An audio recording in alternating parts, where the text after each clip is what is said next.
Demystifying good and well. Unlocking English grammar mysteries. Hello everyone. Welcome back to our English learning series. Today, we're going to demystify a common source of confusion: the difference between good and well.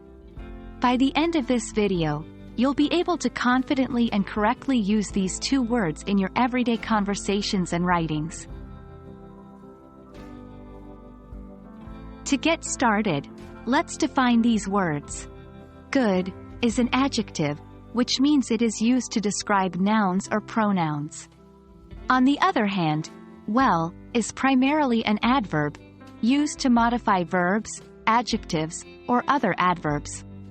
Here's a straightforward example. I did a good job.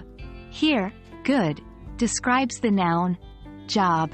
I did the job well. Here, well modifies the verb, did.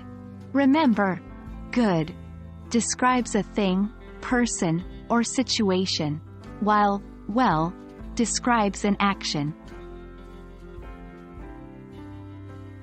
Now, here's where things get a bit tricky.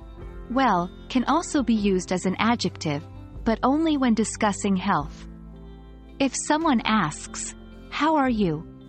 you can respond with, "I'm well," meaning you are in good health. Here's another example.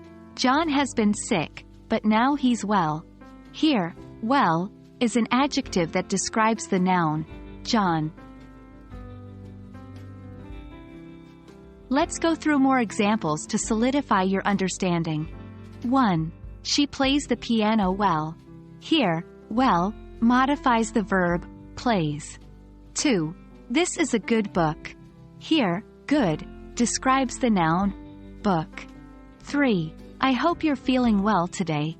Here, well is used as an adjective referring to health. 4. She did a good job fixing the car.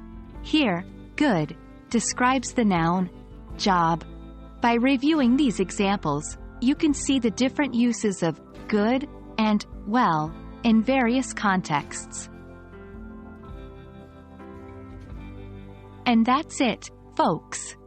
With these tips and examples, you should now be well equipped to use good and well correctly in your English conversations and writing. Remember, practice makes perfect, so keep using these words in your daily communication. Thank you for watching, and we hope this video has been helpful. Stay tuned for more lessons on English grammar, and keep up the good work.